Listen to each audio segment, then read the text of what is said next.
Welcome to the Flower Lounge, a place for conversations with wildly creative people and a little plant-loving wisdom to help you experience life in full bloom.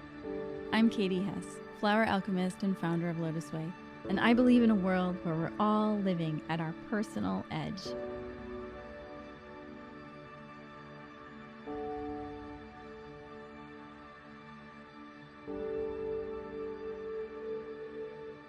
Welcome to this week's episode of the Flower Lounge. This is going to be a good one, guys. I'm so excited to have Ali Shapiro. She's the founder of Truce with Food, and she's the host of the top-ranked podcast called Insatiable. She's a holistic nutritionist, an integrated health coach, and a rebel with a serious cause. She is academically, practically, and empathetically aware of how the medical system, diet culture, and body positivity movements all have their own flavor of crazy. She created her Truce with Food method while in graduate school at the University of Pennsylvania, where she got her master's in organizational dynamics, which is like getting an MBA in the change process, where she drew from her decade plus of working with real life clients and her own personal healing journey from having cancer as a teenager. I'm super stoked to have this conversation. Thanks for being here, Ali. I'm so honored, Katie. I respect your work so much and it's helped my clients so much. So this is such a joy. Yay. Okay, so let's do our usual flower exercise. If you want to close your eyes and go back to a lovely little time in your childhood when you used to play around flowers or plants or trees, and see if you can identify a favorite and just think about what you were doing at that time in your life. And if you could describe the personality of your favorite flower or botanical in 3 words, just note which 3 words those would be. And then when you're ready, you can open your eyes and just share a little bit about what you thought. Yeah, I think my first memory of how much I love nature was there was me and a couple of our neighborhood kids. We would go on these like nature hikes and looking back now, it seemed like we were there forever, but maybe it was a mile. But we were away from parents and we would go in our backyard and it was very wild. Like it wasn't a park or in fact, there was like a highway if we went down too far one way, but we would just like go and go. And then we would come out at the other end of our plan. Yeah. But it was totally in nature. And it seemed like we were doing this like big adventurous Goonies type exploration. We were probably not that far into the woods.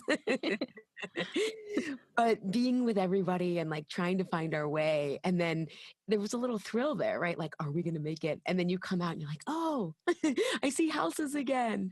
But I think that's one of my earliest, fondest memories of nature and the trees, especially. I really love trees. And so what would you, like from that experience, what would one of your favorites be? Would it be a tree or something else you saw along the way? I think it has to be the trees. I love, as I've gotten older and learned about how trees communicate with each other, and they have this intelligence that it's there, but we can't see it. Mm-hmm. I think there's something really mysterious about them, but grounding. I love that tension of opposites of you can feel really grounded around some trees, but there's a safety there's a grounding, but there's also this mystery, right? Like when I go in the parks now and I see some of the trees that are being uprooted, I'm like, how many hundreds of years have they been here? What have they seen? What have they heard? Yeah. So when you say mysterious, what does that mean? Like ancient wisdom? Yeah, ancient wisdom for sure. I love that term. Yeah. Okay, because what we find is the words you use to describe the childhood botanical is how you bring your gifts into the world.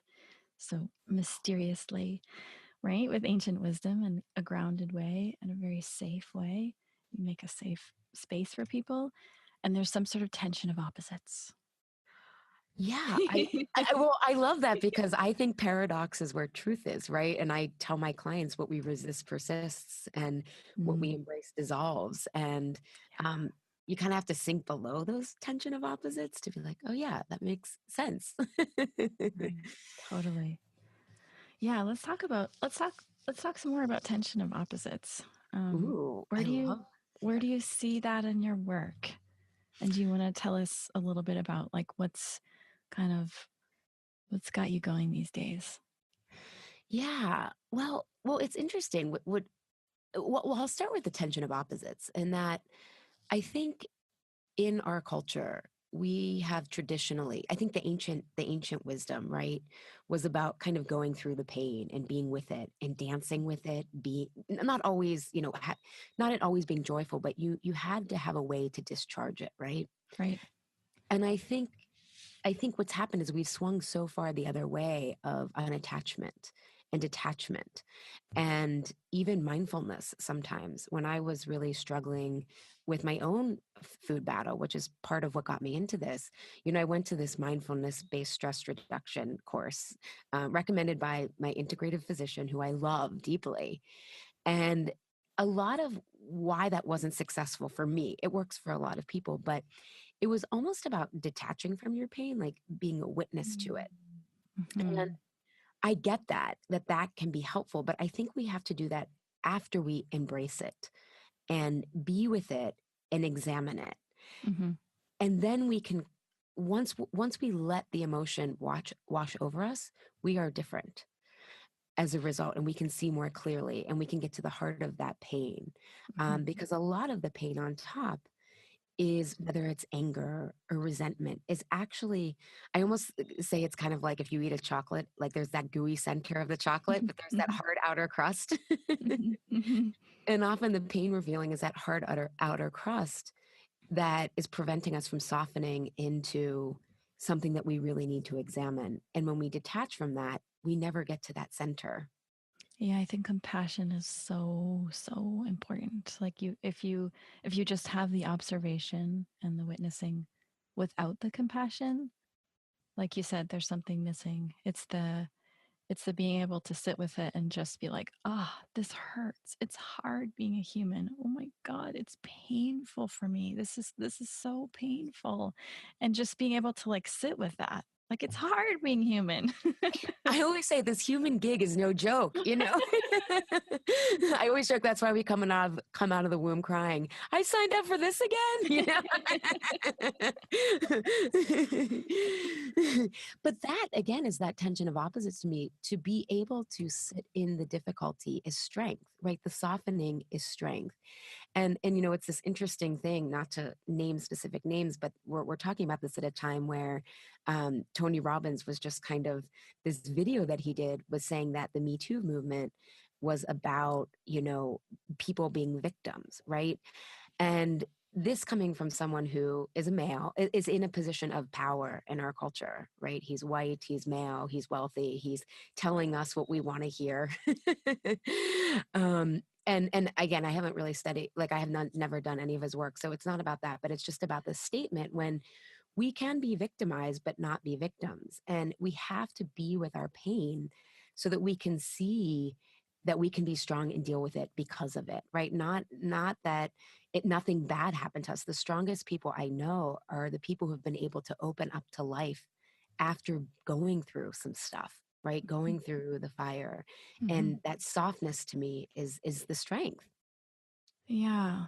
And how have you done that in your life? Like what can you share like any sort of type of experience or method or way like when shit hits the fan what you do? Yeah.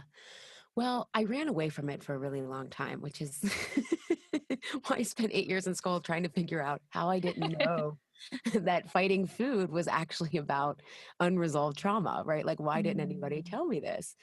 And I want to say that trauma, we tend to think of trauma as it has to be these big things. Yes, having had cancer, like which I did when as a teenager, is a big thing.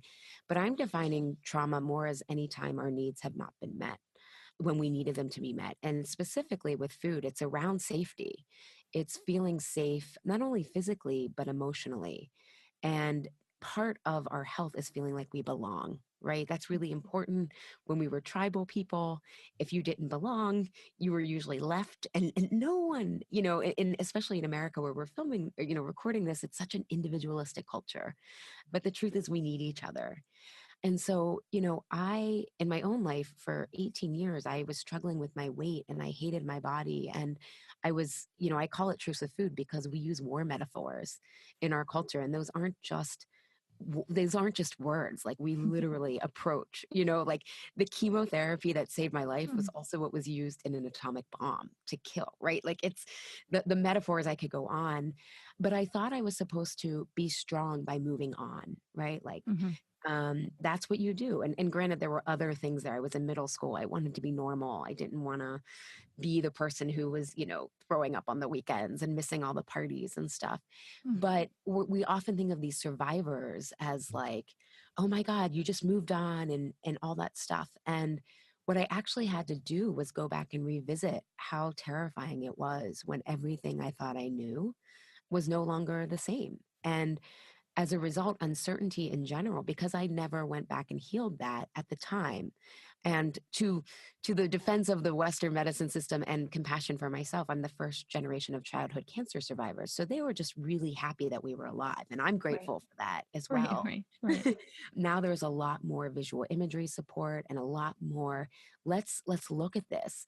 But at the time, it was just like, no, you want to move on, you know. And I think probably people who are in the older generation, you know, have can relate to that as well. As like, you don't talk about things, it's best to just Mm. suck it up, you know, whether it's you know, some of my clients diminish their trauma of like, well, everyone grew up in a divorced family, or you know, everyone has struggled with body image issues or whatever. But that again is another way of not having to deal with the pain. It's what I call noble resistance, which is like, I shouldn't need to worry about this, this is a first world problem, you know.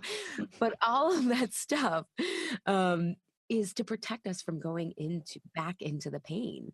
Mhm. And so kind of fast forwarding, what I realized is with uncertainty, when it happens to me these days, when something doesn't go as I think it's going to be, when I learn new things about the effects of my chemotherapy 25 years ago, that I have to reorient, even though I've done so much to heal my body and heal the trauma of that.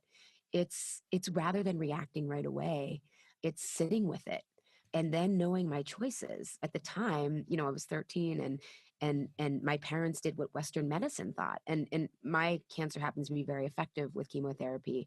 But in subsequent issues, like when I had really bad depression and irritable bowel syndrome, Western medicine couldn't help me. And I needed to sit with it and say, what's the message here? And then look at different choices. And that's how I found food as a natural healer. That's how I looked at the emotional emptiness and I sat with it, and it made me leave my corporate career and want to switch jobs. And so those are kind of the long-term ways. But these days when I feel uncertain, I sit with it. I reach out to people who can understand and who aren't going to try to fix it, who just will witness it and Mhm. say, yeah, that's hard, you know? And then the paradox is as when you sit with that and someone else doesn't try to fix you, you tap into your own intuition and resourcefulness, which then just builds up the strength again, you know? I don't know, I've kind of gone on, but Right. No, no, I get it. It's like I always say in meditation, like trainings or practices or teachings, that the observing is the dissolving. And it's like what you're saying, that embracing the pain dissolves it. And there isn't really anything to do. It's like so liberating when we realize like there's nothing to do. We can just be with, or like move with it or move through it versus like move on. And in some ways it's like extremely frustrating because it doesn't make the pain go away, right? So like if there's something really painful going on in our lives and then we just sit with it, eventually sitting with it does take the edge off and it dissolves it more quickly than like shuffling it up, putting it under the rug and letting it surface in other ways. But it doesn't make it go away fast. And it's like, I think there's such a it's like it's such an amazing practice that like opening ourselves up to be this container of experience, that we can have grief and loss and joy, and we can have all of these different ingredients in there and just be with them. And there isn't anything we have to do, fix, understand, figure out, you know, change necessarily. you just brought up another tension of opposite slash paradox that I love, is that I actually think to go fast, we need to go slow, and to go to go fast, or to go slow, go fast. And you know, I think about, from a, again, looking at the lens of my work, a lot of my clients have tried the quick fix of diets of someone else telling them, because I don't believe one diet works for everyone. I don't believe there's one formula. And Truce with Food is really a framework for figuring it out. And it takes about 6 months just to get that solid framework down. And I say, this is a quicker fix. It's not the quick fix. But if you think about how long you've been dieting or how long you've been rushing, right? When you rush, even with like overworking, you often have to redo it or you don't get the insights. And I think that comes back to, again, being in a very hyper masculine culture. And by masculine, I'm thinking the yang archetype of linear and thinking and valuing those above cycles and space and emotion and intuition. I often wonder, like, what we think is the quick fix or fast, like, how are we measuring that? Just because there's relief, there's kind of a temporary relief, right? But often in the long run, it creates more pain. Right. Right. Yeah. Do you have any experiences that you would, or stories you'd want to share about your work with clients? Yeah, I would love that. I think one of those examples is I can think of a client who took this. I have a program called Why Am I Eating This Now? And it only works on the emotional aspect of stuff. It only looks at these patterns. And this was a client who had a lot of digestive issues. And she had tried, Tums and reflux stuff. And, we all, I mean, at least I had tried everything Western because I found this other way is just a little, it's becoming more and more popular, right? But it's not kind of the holistic way is not often what is sold in magazines or whatnot, because it's slow and it's ancient, right? We're kind of like, I feel like what I'm doing is just putting a modern language to ancient wisdom. And it's nothing like brand new, like new superfoods, right? It's like, no, it's like the uninteresting thing, but the solid thing is like real food, mostly plants, high quality, healthy fats if you need animal protein. But I'm kind of going off on a tangent. But so she took the program at 6 weeks and really started to see these patterns that had been lifelong. And I always say that, our digestive issues, there's a physical component, you have to heal your gut, but there's also how are we emotionally digesting life?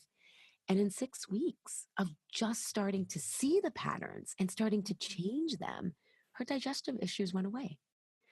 And it wasn't the quick, instant stuff that we often take I used to have heartburn when I had irritable bowel syndrome, right? It kind of like alleviates the pain, but you start to realize, okay, you're wearing away your gut lining and all this kind of stuff in the long run, right? But having her able to see how one of the ways that she was comfort eating, one of the patterns that she had was to avoid.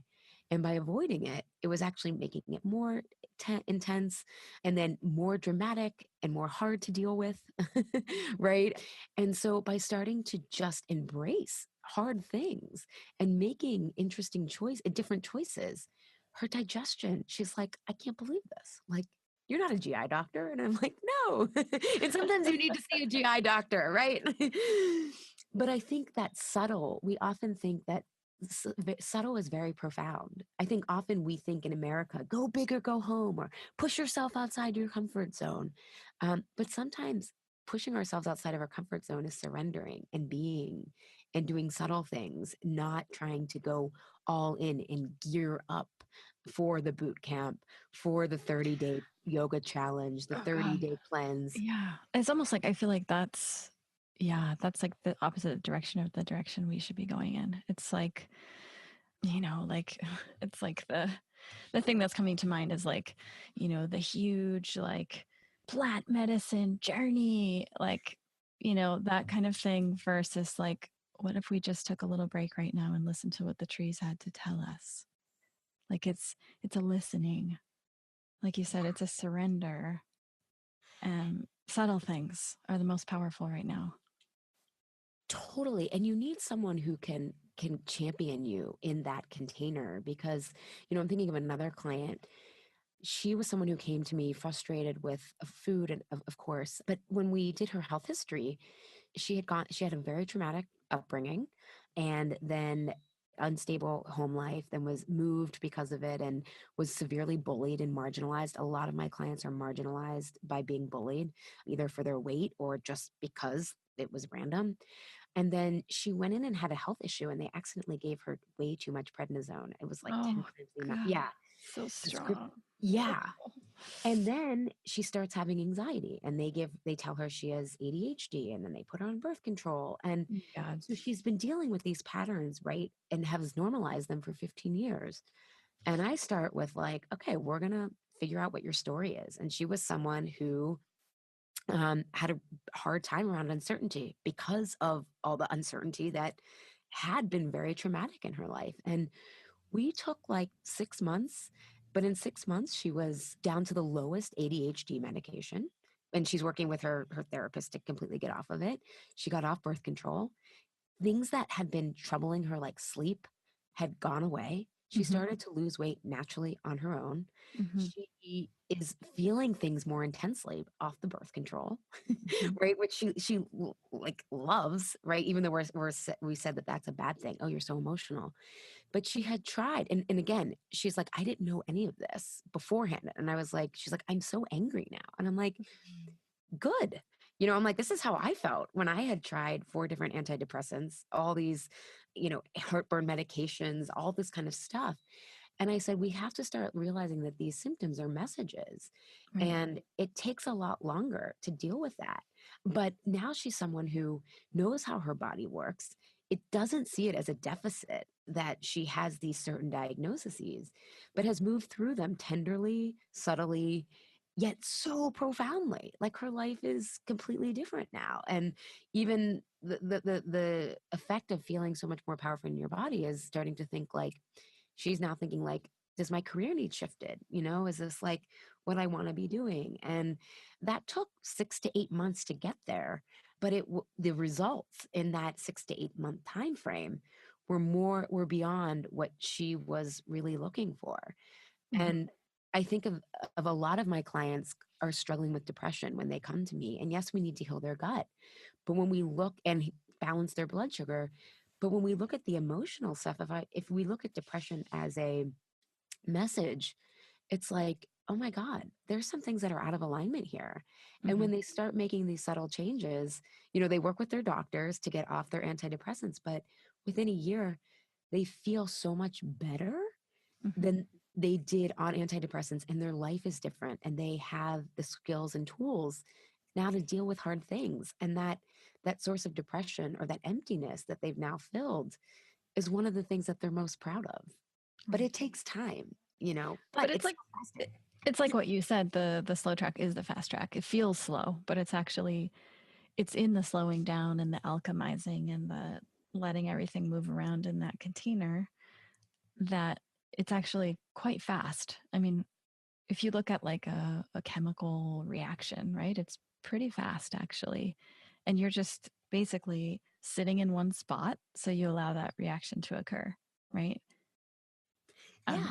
I'm like, these patterns, sometimes it can feel slow, but I'm like, if you've been dealing with these patterns for 2 decades and you can reverse them in 6 months to a year, like that's pretty incredible. The challenge is comparing when you see someone, on Facebook who's like, oh my God, I've lost 10 pounds in 10 days, and it's like, okay, maybe in that moment of time, but like what time frame are we measuring, right? That can be challenging. But that's part of, I always say, trusting ourselves is the obstacle and the path, and in trusting our way and our Right. timing. Right. Let's talk a little bit about weight and food and why am I eating this now? So when you're working with people, do you recommend that they like just take a moment and ask themselves like, why am I eating this right now? Like, That's a great question. So actually, no. There's two things. I mean, first you have to look at the food piece.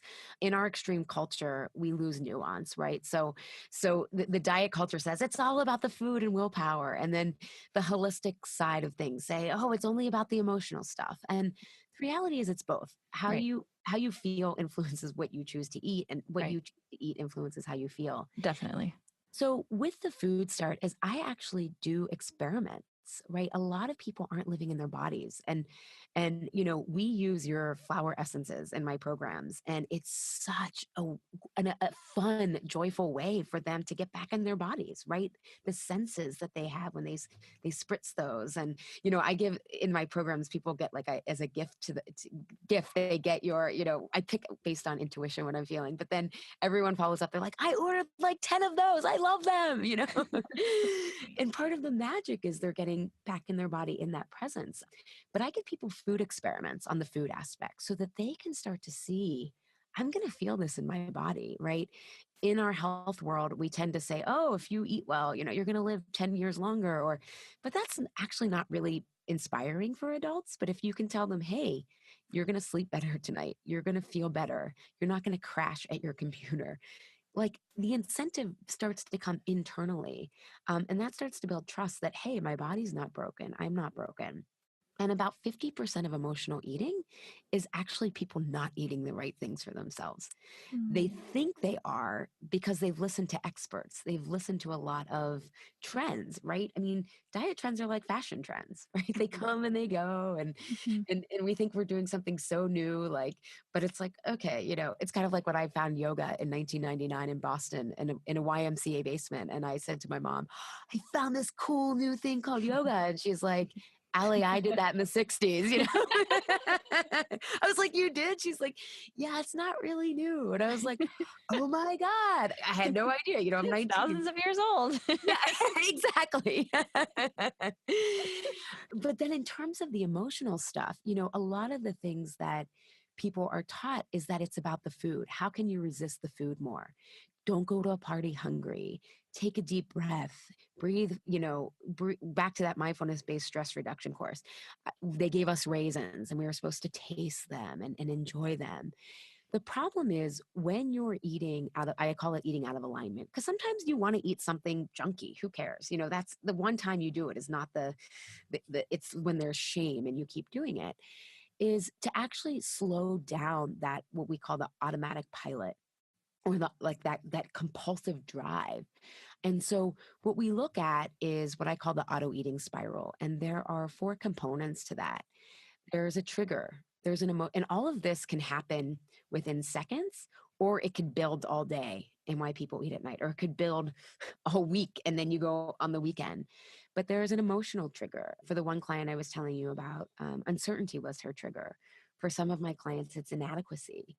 And then there's a story that we attach to that. So it's not that we feel uncertainty or that we feel inadequate or that we feel lonely. It's, what does that mean? Does it mean that I just failed? Does it mean that I'm going to be rejected? Right? It's the meaning that we attach to it. And that starts to feel so intense.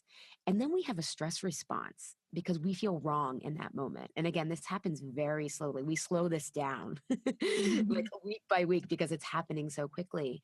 And there's a stress response, and there's different patterns. I call them your comfort eating patterns of then how we frame a situation as a result of feeling wrong in that moment. And then we have behaviors. And then we eat out of alignment. So by trying to so we're focusing on you and your power and what triggers you, because food doesn't have that much power, right? Like I always say to my clients when they're like, what do I do about trigger foods? I'm like, there were times in your life when you could pass up the pizza. There were times in your life where brownies weren't your favorite thing at night. What has changed is where you're feeling vulnerable and at risk, emotionally at risk, usually in your life. And we have to look at that because that's what's triggering you. And because you feel powerless because of how you're experiencing the situation, food numbs out that sensation of powerlessness. And by power, I mean choice. I don't mean the kind of power that we tend to not like in our world, right? Like war and yielding power over people. I mean, do I have a choice in how I respond in this moment? And so, but we have to get present. The challenge, and maybe I'm going too much down a rabbit hole, is that part of being in the present, we bring the past with us. So I use the example of like a toothbrush, right? Like if you woke up every morning and you just saw your toothbrush and you were like, what is this thing? Like what, what does it do? Why is it near my sink? we would never get out the door in the morning. And so this is a very valuable evolutionary tool to bring meaning to things. The problem is when we bring a wounded meaning to things, and things actually aren't, we don't need to be wounded in that moment, right? But we were wounded at one time, but because we never went back and healed that part of our story, we are It's now stuck there. recreating it. It's stuck there. And so, and it's causing the battle with food. Mm-hmm. Yeah. So what about, let's talk about nighttime eating. Yeah, it's a big thing for people. Sweet things and like, I mean, I think, I imagine that if I need sweet things, it must be because I need sweet things, like, like that kind of, I don't know if it's like affection or self-compassion or love, but then it somehow turns into literal sweet things. Yeah, well, and I love that you brought up that intermediate of connection or something else. And another thing that you said is like, maybe I just need sweet things. For a lot of my clients, these patterns have been going on so long that they don't see it as a cause and effect. They see it, this is who I am. No, I just love sweets and I need them at night. Right. That tends to be, and I'm like, and that's part of why they start to feel broken, and it becomes a self-fulfilling prophecy because they can't see the stages of what's actually triggering them. They assume it's them, not the trigger itself, and that kind of auto eating spiral domino. So, in terms of nighttime eating, and it is very different based on the person, but there's two root causes. One is imbalanced blood sugar. So, most people, if you think of your blood sugar, it's kind of like I used to use a roller coaster metaphor, but I think sometimes financial metaphors are really good. If we don't eat in alignment for what's best for our body for breakfast, lunch, and dinner, you've basically withdrawing a balance during the day. And so by the time you come to the evening, we're usually so famished, so depleted because Americans tend to be very malnourished but overfed. So Jeez, yeah. so you can eat a lot, but still your body can still be Mhm, starving. mhm. And hunger doesn't just show up in our stomach, it shows up in our focus, in our energy, our Right. ability to be calm. So if we have been feeling stressed or really tightly wound all day, it's in part because we're not getting the right nutrients to help us feel calm and balanced and satiated and have stamina. So there's a little bit of that going on. But then the other piece, there's two reasons that people tend to overeat at night is one, they start rehashing the entire day and questioning themselves. Oh my God, did I say that right? Oh my God, that email, I didn't get that email back. Did I phrase it the right way? Right.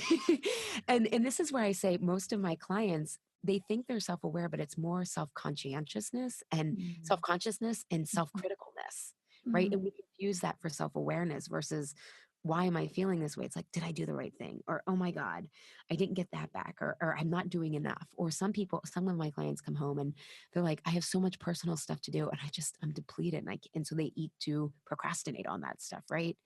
So it's often either us, there's different reasons we do with our comfort eating styles. We all have a different style and reason. And I have a quiz on my website that people can start to learn more about their style. But it tends to be because of one of those styles, or there's actually space.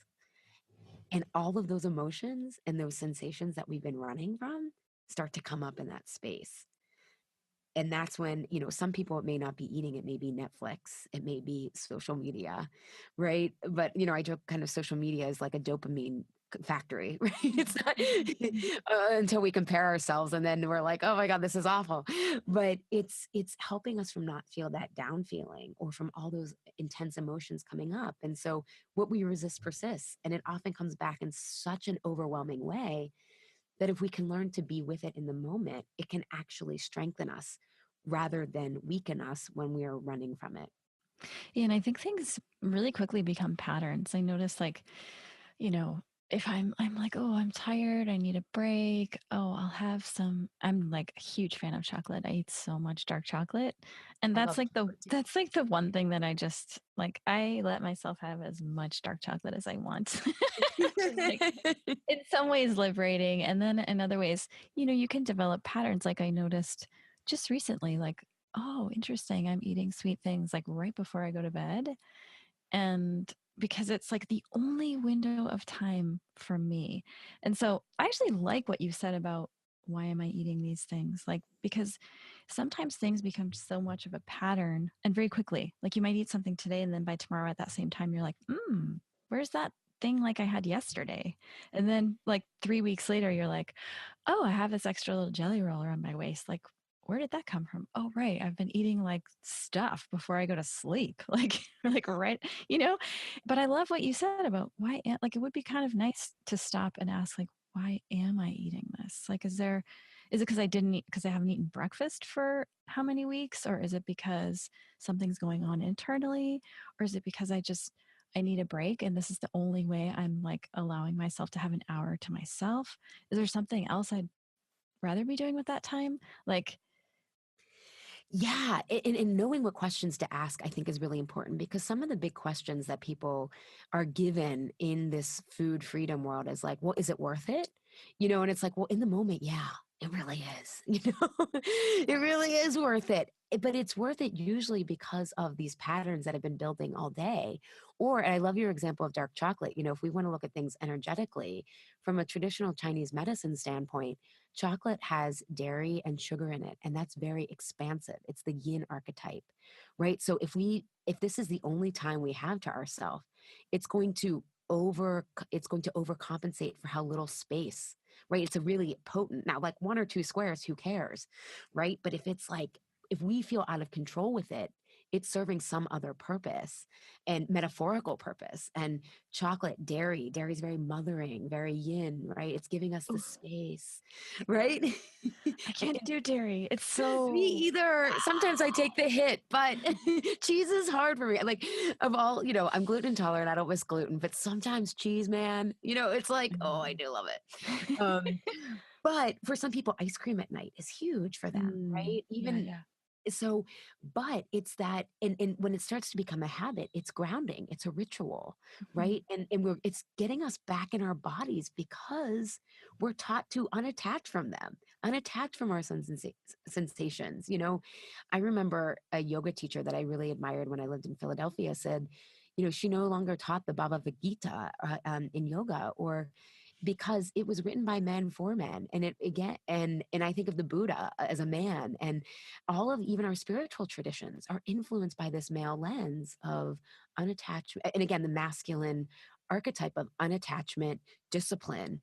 But if you look at the feminine or the yin, it's like joy and pleasure and sensation.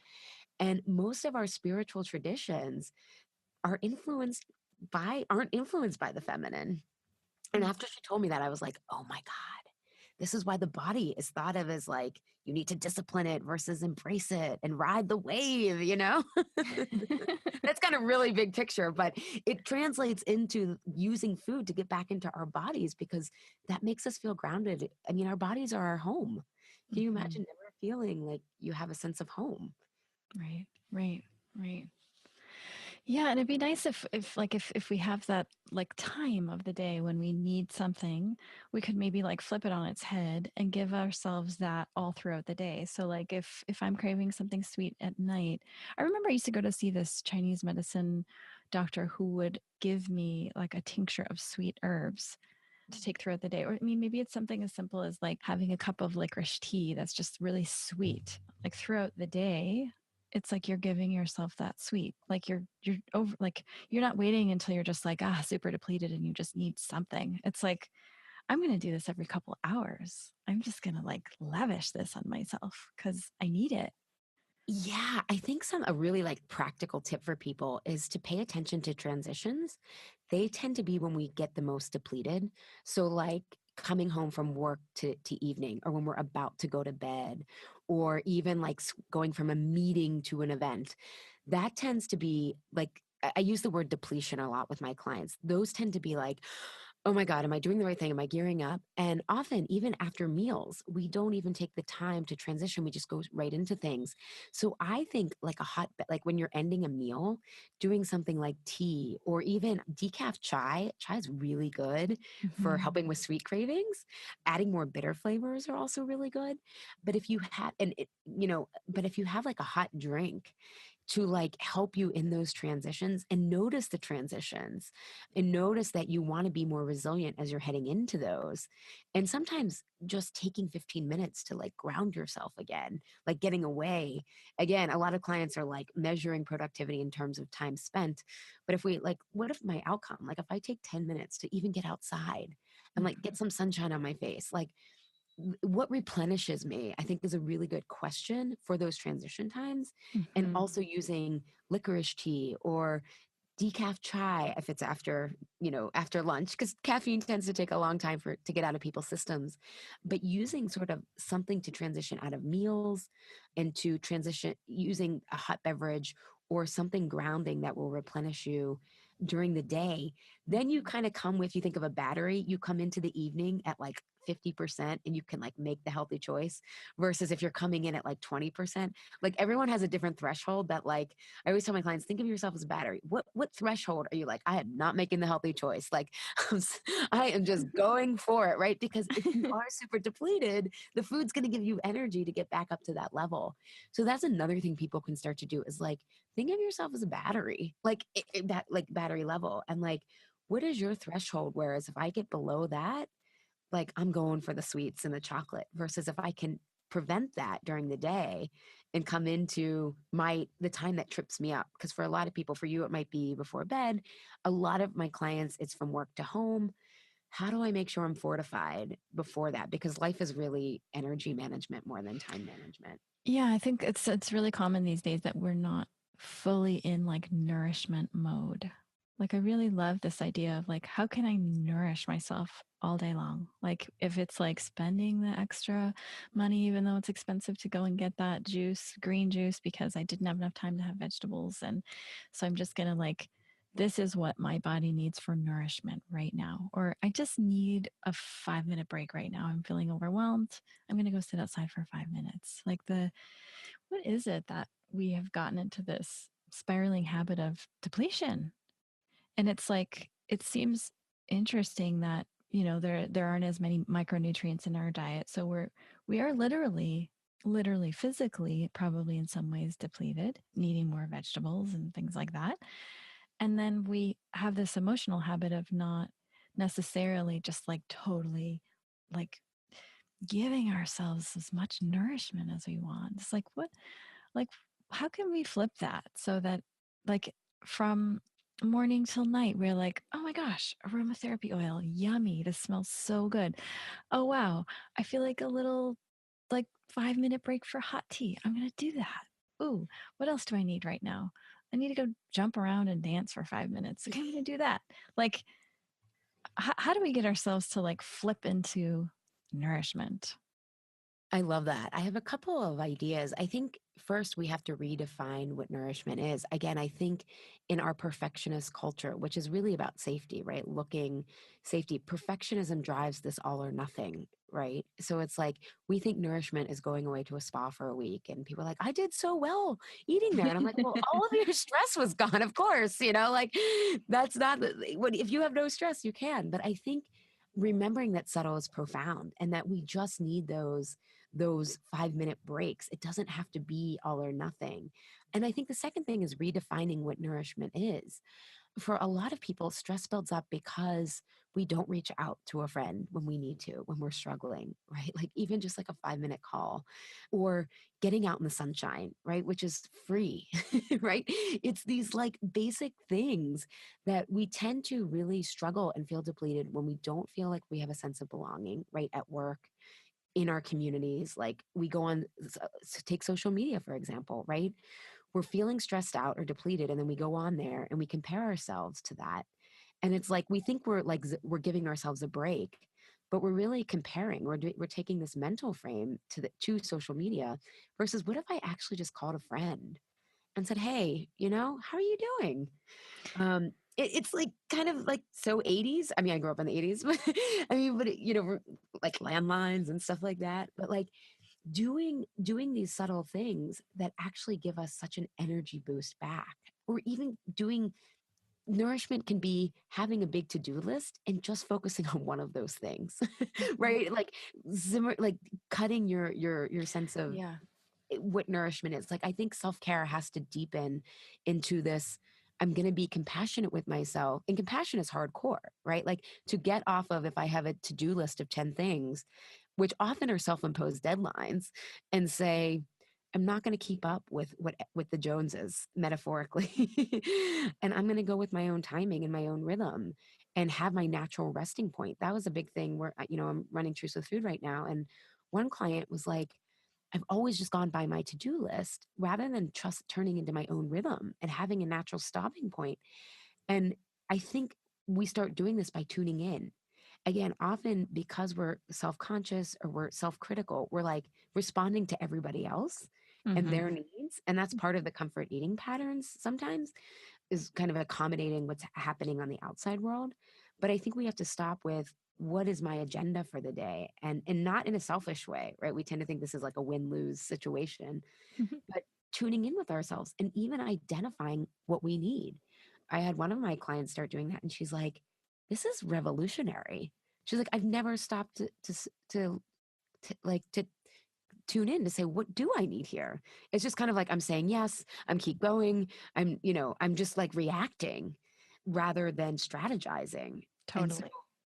I kind of went off and round and about, but I think it's knowing that we have needs.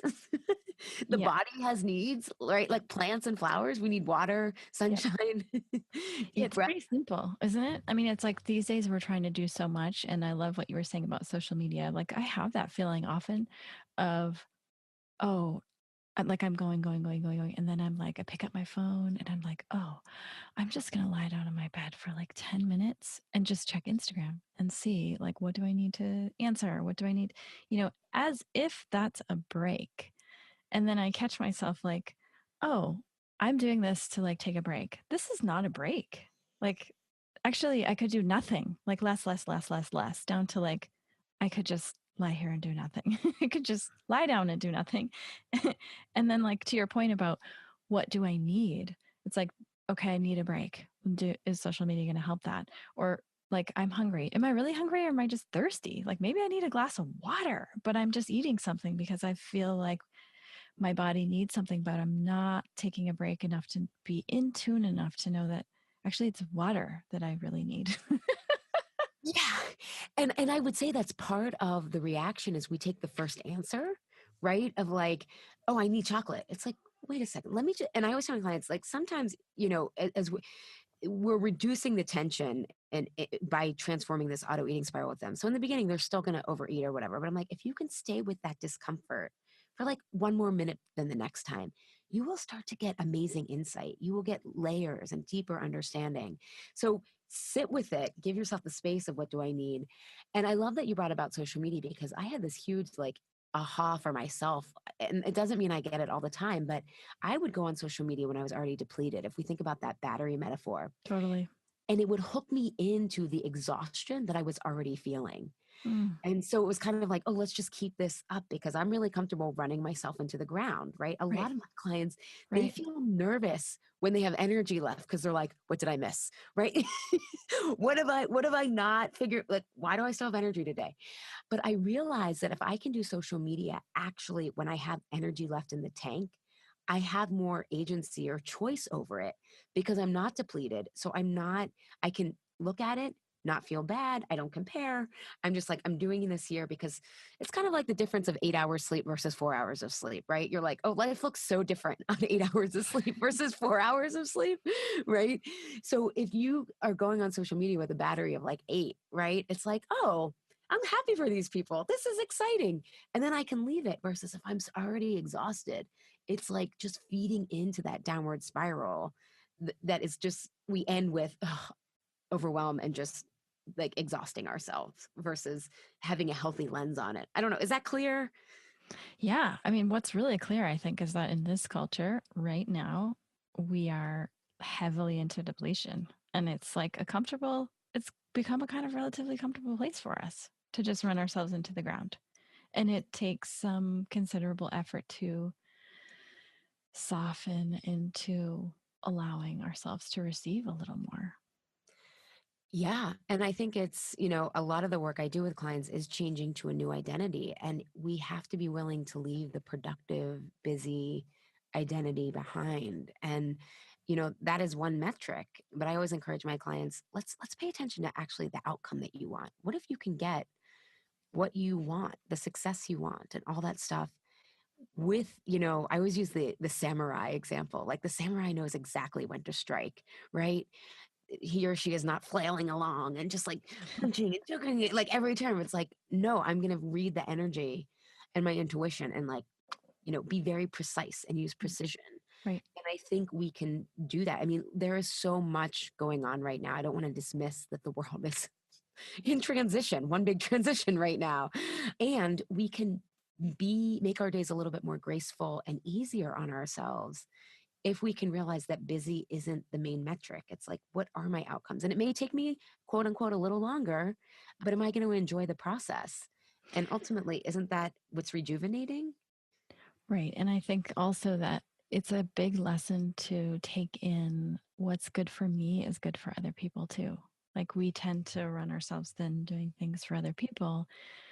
But when we actually really take in what is good for me is good for everyone else too. Like it's not like I'm doing this for me, which is then depleting somebody else. Right. It's like mutually nourishing. Yeah, yeah. I'm glad you brought that up, though, that in the comfort eating patterns, one of them, the mental construct is either or. It's like win lose, right? It's like if I take time for myself, then but that's not true, right? Like when you replenish the earth, right? When like, everybody benefits when we replenish ourselves, and it prevents burnout, resentment, anger, right down the road. And I think most people really do enjoy being generous. However, when we come, because when we come from a depleted place, we actually don't have the capacity to be generous. We're giving out of guilt, out of obligation, and we're not giving our best strengths and gifts and talents. We're giving kind of the like default, like, ugh, whatever you say, or or like, like when we have energy, we bring so much of a creative twist and flair to how we can help and how we can give, and so it really can be win-win. And I think that's coming up with those creative solutions as part of the fun. But yeah, most people do not lose when we take care of ourselves. Yeah, and I like what you were saying before too about knowing that we have a specific limit. Like we have this many hours in the day that we're going to work, for example.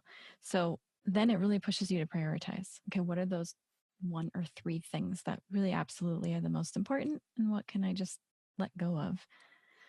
And no, Instead of just like hacking down the do go go go go go go go go, and then you try to do as much as you can, and then you're just trashed. yeah, because if you think about like a to-do list, like if you have like 3 things on it, some of it can be fun, right? It's like can be enjoyable. But then if you had 10 things, now you're just racing through it, right? And you don't get that creative insight or whatnot. It's just everything is rushed versus like, let me enjoy this. So yeah, prioritizing. And again, I also think there's cycles, being a nature expert, sometimes there's a winter season and we just need to rest, in terms of certain things. And, I just launched a new website, and it's like, okay, there was building, like I could see the cycles of it, like planning and all this stuff. And now it's like, I'm taking a break because, me like pulling back a little bit is like necessary for me to sustain continuing on. Right. I want to make one important point, though, for people listening who want to tap into their own needs. It's also really important that you get clear on the other person's needs or the project's needs or the expectations, because often we assume we know. And if we are perfectionists, we overgive, we overperform, we build up because we're trying to do it over excellent, right? That's like the safe measure to like overperform, over deliver. And so often we think there isn't enough time or we have to do it all because we don't even know what the other person needs or the expectations of the project. For example, I have a client, she's an attorney, and she felt all this pressure to get all her assignments back right away. And I said, why don't you ask the partner what the deadline is rather than assume? And it was like, oh my God, she had so much more time than she was assuming, right? And then she could relax, she could bring more like of her intelligence and her enjoyment to the process rather than then I'm already behind with this. And there's so many things to do, but asking people like what they need. And often it's like, I'm thinking in interpersonal relationships, it's people just need us to listen. And we're sitting there trying to fix it. And we're doing all the stuff that actually isn't that helpful. And we make life a lot harder on ourselves. So not only do we need to get clear on what other people need, but we need to ask other people what they need as well. Or if it's a project, getting clear on the expectations and what's important to other people as well. And then find that win-win, because that win-win is in many places that we're just not exploring, because we think we know what we need. We think we know what the other person needs, and no one's really getting clear. And believe it or not, this is why people eat. I know this sounds so tangential, but this is why people comfort eat, because of their stress and overwhelm and the patterns of how they approach that, rather than getting clear on everyone's needs in the situation. Mm. Yeah. Let's just talk about softening for a minute. One of my favorite words. Yeah. When do you apply softening in your life, and how? I know that what's one of the things that is really important to you, and where we definitely overlap, is talking about how to bloom from our wounds. How do you use softening to to catalyze that process? Yeah. So to let me kind of set this up and be clear, is that what a lot of people refer to in the food or the coaching industry as your inner critic, or in the food industry, your inner rebel. I actually, when you study that more deeply, it's actually a protective side of ourselves, right? The critical thoughts are preventing us from putting ourselves at risk. When we're judging other people, it's because we feel threatened. And when we're rebelling, we're actually rebelling against being put in a really tiny space. But we put ourselves there because we're afraid of putting ourselves at risk. So I say that because this wounded side of ourselves, which I refer to as our inner protector, has this very crusty edge. And I joke, and Anne Lamott used this term shitty first draft. So whenever Oh God, I love that. That's the best chapter. Yeah, isn't it? If anyone's writing anything, you just need to go get the book. What is it? Writing to the bones or something like that. Or is it Bird by Bird? Yeah, Bird by Bird. I can't remember. My husband's a writer, so I have like so many writing books. Yeah. And you just read that one chapter, shitty first draft. Yeah, shitty first drafts. And so I say your inner protector does this really defensive, it could be anger, resentful, guilty, shitty first draft. And so the way that I soften is like, okay, this is how I'm seeing it now. Like sometimes I need to walk away for 5 minutes. If it's an email, I go back after an hour, because I literally in an email will have focused on the things that I'm afraid that I did wrong. And kind of, I will read it through that lens. And then when I go back and read the email, I'm like, oh my God, there was like 3 sentences here that I missed, right? But that protective side of ourselves is always on guard for not wanting to be wrong. So giving ourselves time, I think, is really important. And in Truce with Food, and why am I eating this now? We use music a lot, or our flower essences. How can we soften into not reacting right away? Because you want to react, right? You want to be like, or like just lash out at the person or whatnot. It's really hard to sit with things. So I soften by space and time. Either it's space by walking and giving space in my body, and a chance for that shitty first draft of emotion to wash over me, kind of like the ocean washes over rocks, right? And like, okay. And then I have to really think about like, okay, what do I need here? Like, this is what this person said. Where am I in clear? Because often that protective side of ourselves doesn't get any more information. It feels exposed. So I always want to know, what more information do I need? Where are what the information that I'm hearing? This is not the end of the story, right? In Truce with Food, we call it closing the story loop. We're going to be like, we make quick conclusions, or this is how it always is, or this is how they are, versus saying, wait a second here, let's like stay open, right? That's the softening part of Curiosity. yeah, curiosity. And then assuming the best, right? Because what you start to realize is, my clients will be like, oh my God, I can see other people's inner protectors lashing out. Like, they don't know that, but we're all kind of these like wounded 6, 7, 8-year-olds dressed up in adult bodies. Like, really, we are. Mm-hmm. And especially men, right? Like, men are not allowed to feel this at all. So we can see that often they do the most wounding, because they this part of them, they're projecting outwards. So that's how I really soften, is like, first stay with the discomfort and realize that this anger and resentment and guilt is protecting this deeper like sense of, am I wrong? And did I do something wrong? And then being curious and opening. I think of a flower, like the flower doesn't like clench. It's like, okay, I'm gonna keep trying to get the pollen even though this bee is here. Like, I'm gonna open and bloom. And every time we do that, we make, because we're reacting, even like I said, the past is always with us, even though it's a present day situation, we're reacting in part to the past. So to kind of make this concrete, a lot of my clients have been bullied by other women. And so when there's groups of other women, they read a situation as very defensive, right? As that they're on the outside. Nothing might have happened, but that's how they're interpreting it. And so, one client was in yoga teacher training, and she's in the corporate world right now because she has to pay her bills, right? Like, and she's like, I feel like I'm not super yogi because I can't do yoga full time, right? And it's like, I said to her, well, first of all, like, you don't know who has family money. You don't, and that's fine. But like to to we find a way to differentiate and make ourselves wrong and isolated in so many different ways. So it's like, wait, let's stay with this. What are the connections there that you have?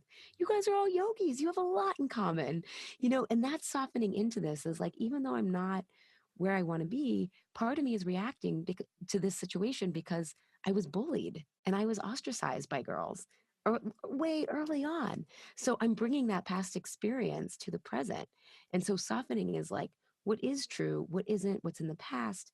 And again, it doesn't mean that we can trust everyone and that, but it's getting curious so that we can become discerning, not defensive.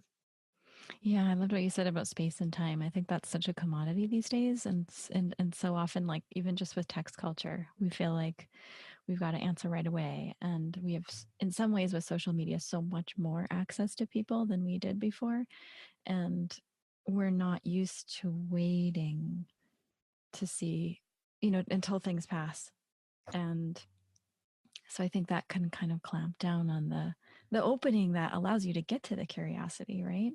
Space and time. It's like the age old healer, right?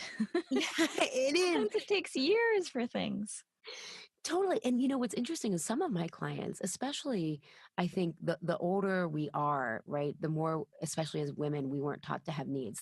I say the millennial generation is like empowered, not entitled. Like, they're just like, you guys, this culture is crazy. Like, we're not putting up with this. But a lot of times people don't know what they need, right? Like, they're like, I don't know. And when we give that space and time, the defensive side of us calms down and intuition arises.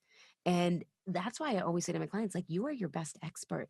You just have to give yourself the space and develop the trust that, like, kind of the first draft of what you're coming up with. No, like, we know the biggest part of writing is rewriting, right? It's like the biggest part of listening is like waiting and listening and Waiting. just being.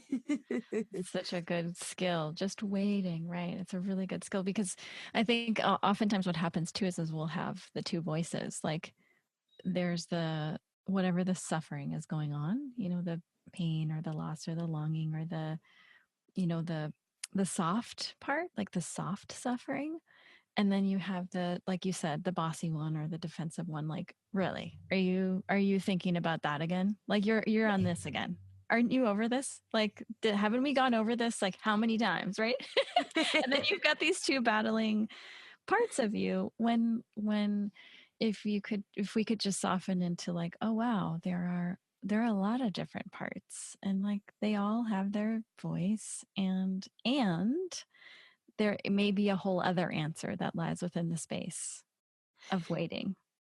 Yeah, and even though they're competing voices, they probably have a same need, right? They probably, I mean, I've learned with food, it's this need to be seen and recognized. And, it's this tension between feeling invisible and unimportant or being seen in the wrong way, right? It's like if we're not thin enough, if we're heavy, we're seen in the wrong way.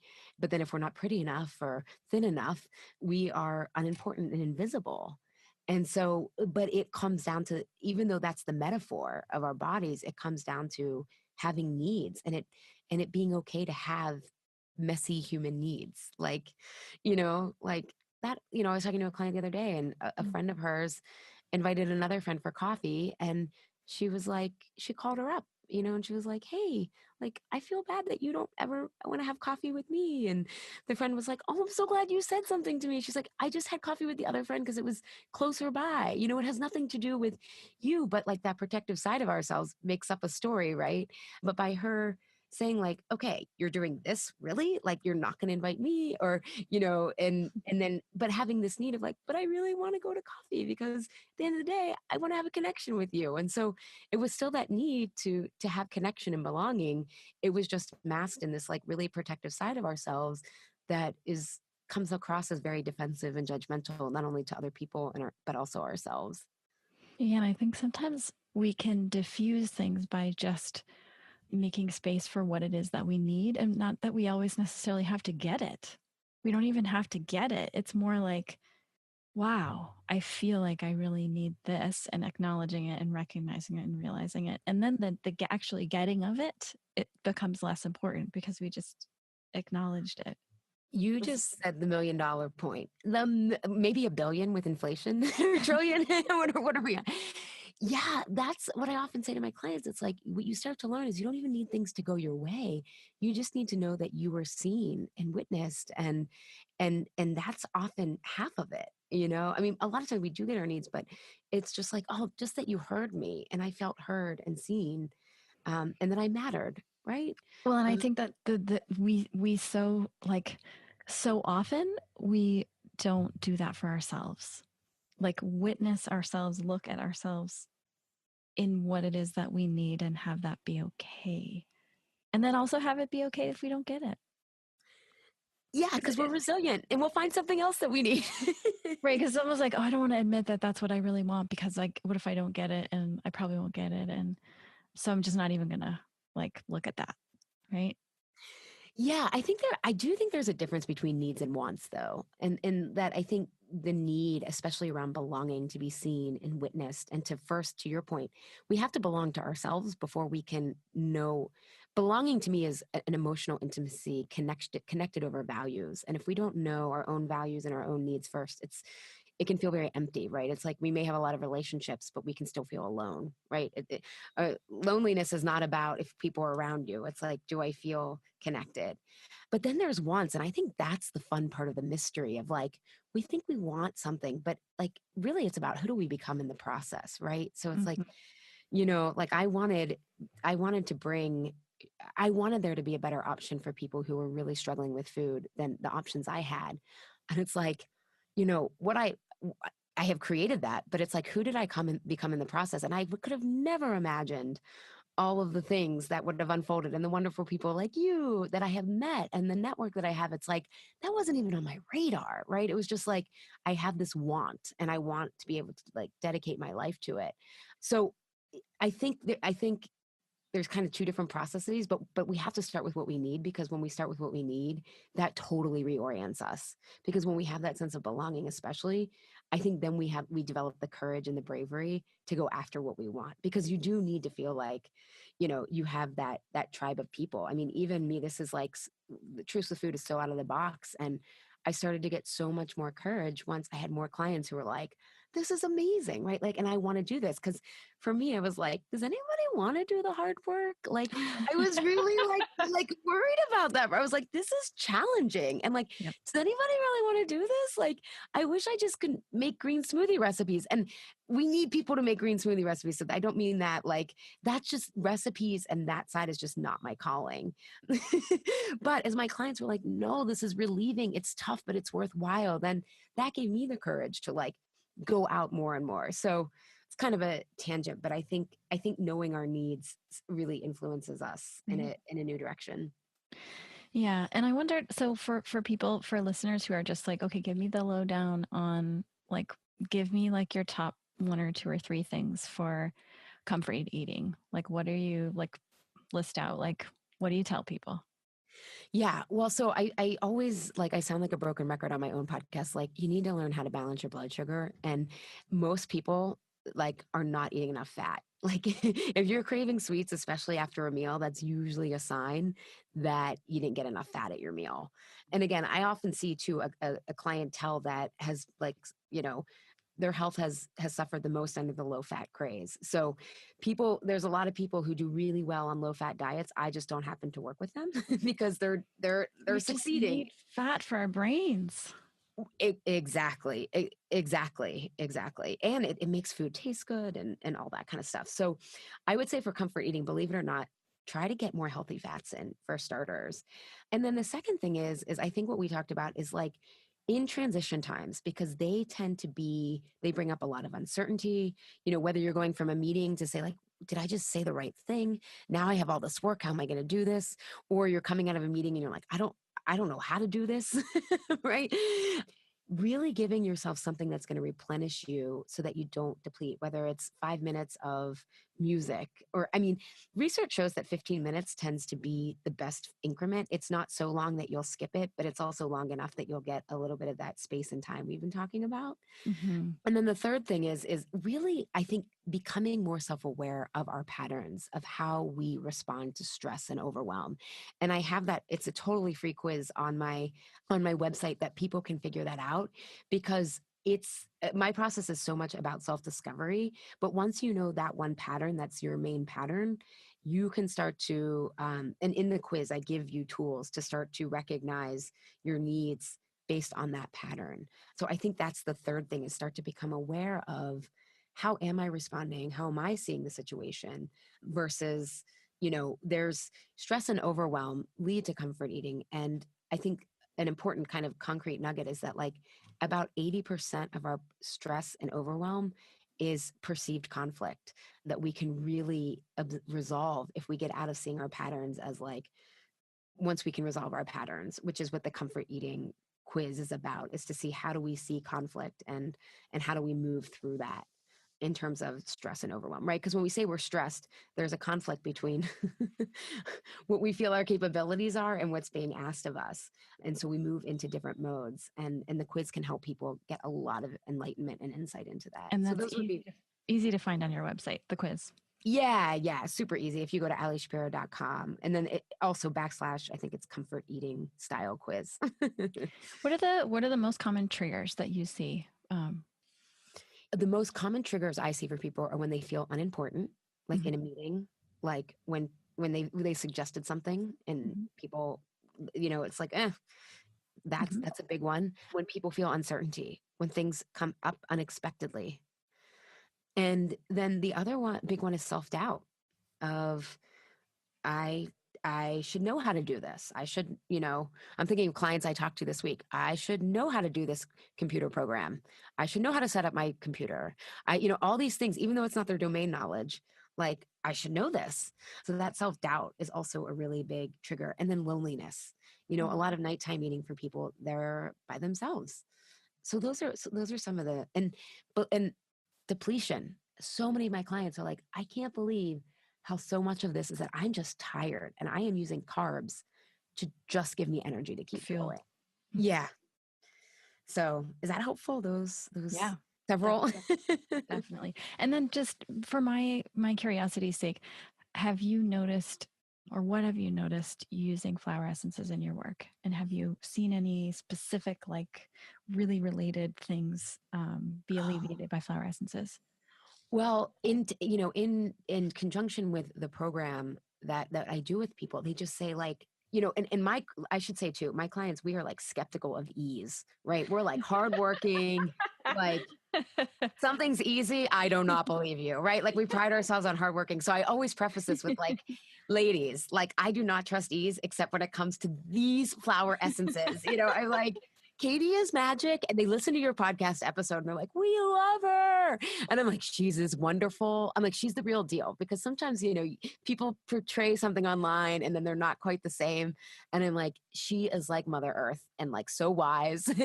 And so what they find is that they are able to like because part of these patterns, right, they're everywhere, which makes them hard to see. It's like a fish being in water. Right. So when they spray the flower essences and also the serums as well, Mm-hmm. am I using the right term? The serums, Serums, elixirs, the everything. elixirs, yeah, Yep. is it gives them, they say that they can, it's again, I think it's they're getting in their body, but it opens them up from that defensive place to say, oh, that's what I'm doing. Because some of these patterns we don't want to admit we're doing, right? It's like, oh, but they're like, oh, and it helps them move through them calmly and profoundly. That's what they've told me. It's like I spray that, and it's not that the stress doesn't keep coming. Right. It's There's more just space. there's more space, and they're like, I'm more clear. Mm. And it just grounds me and gives me that pause. But again, I think that the essence, it's the ritual of it, but it's the essence is in it. I mean, I use them before I have one right here, right before our, I use them every day. It's just kind of like, and again, this kind of comes back full circle to when we detach, our body's still picking up signals, whether we detach from our body or not. And when you have the flower essences, you're grounding yourself. Your body is relaxing and being connected to nature. I mean, in nature, my God, the studies on nature, and you're bringing this potent piece of nature into our industrial environments, and I think that's one of the biggest things I've learned from you is even, when you go and do these things and you do them so intentionally, and oh my God, I love watching your Instagram feed. Definitely does not lead to compare and despair. It's like, I want to go to Iceland, or I want to go visit Katie in Arizona, but it gets us back into what's present and to what's true. And I'm like, oh my God, this part of nature can be so healing, and we can find it in crazy places, including our office environments. And so kind of gone on, but that's how I see it. Really, the flower essences really work for clients, and they order like tons, and they love trying them. And it just gives a tool that again is making things easier for them. It really does. And I think that's part of why I love your work so much, is it's like nature is joyful. It's beautiful. It's like we forget that healing can be really joyous and really fun. It's challenging, but it's also so revitalizing. Right. Can be fun and beautiful. Yes, it has to be, right? Otherwise, why would we do it? Like, it'd be much easier to keep. I mean, I love dark chocolate too, right? But like, there has to be something incentivizing to pull us away from the pizza or the chocolate. And again, I'm not talking about 1 or 2 squares. I'm talking about when you feel powerless over it, in the evenings. Yeah, and I would be remiss if I didn't mention your podcast. What can listeners, if they want to jump in on your podcast, expect to hear about? Yeah, well, I would start with your episode because people love it. But Insatiable is holistic health, and my positioning statement is radical truth for every body. And so we look at the cultural body, often referred to as the political body, not partisan, but where are the power structures, right? Like our medical system uses war metaphors, and we talk about how that influences, a war on nature, a war on our bodies. So we look at things very holistically. We had Dr. Kelly Brogan, who's also been on the Flowerlounge podcast. We have really integrative people who are pushing the boundaries and really, I think, reconnecting us with the ancient wisdom that's all that we're ready to really listen to. But I bring my clients on, those who are wanting to share their stories, integrative health, but it's a lot about food freedom from very different viewpoints, not just the food, but also the beliefs and the stories and how we actually heal versus kind of the patriarchal version of healing we've been taught to kind of just move on. And it's non-dogmatic. I joke it's for bad joiners. So if you're looking for like, oh my God, this is like, there's one way, this is not the podcast for you. Many, many ways, right? Yes, yes. So for anyone who's interested in more of Ali's work, you can visit alishapiro.com, and her podcast is called Insatiable.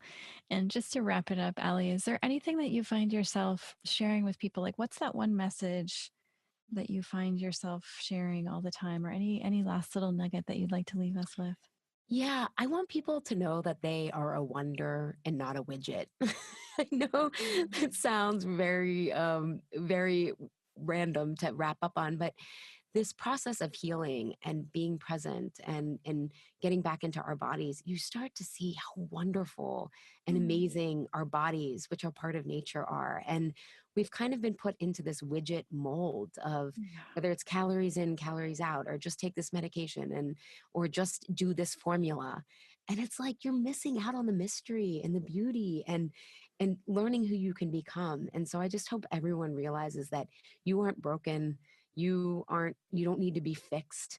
All of these things that you think are wrong with you are just patterns that can be unraveled, unlearned, and replaced with something much more magical. Amen. Yes, yes, yes. Thank you so much for being here, Ali. Thanks for having me, Katie. You are medicine. Aww, likewise, likewise.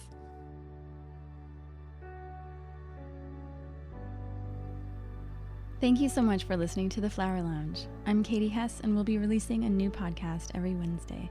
If you like what you heard, or you know someone who might be touched by our conversation, share it with them. And don't forget to subscribe. To find out what your favorite flowers mean about you, take the quiz at LOTUSWEI.com.